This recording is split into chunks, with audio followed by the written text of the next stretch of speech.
It is now possible to display the loudness of any audio layer from any service in the transport stream, whether the transport stream is received either directly through the ASI input, or it is extracted after the demodulation of an RF signal, or it is retrieved after IPV encapsulation of an IP multicast service.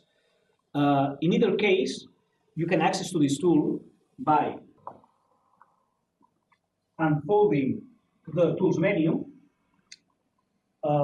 Here we will choose audio levels.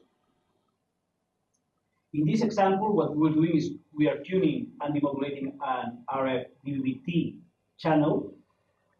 For the service selected, we can see two loudness meters, two loudness bars, one for the left and another one for the right channel, with their corresponding readings.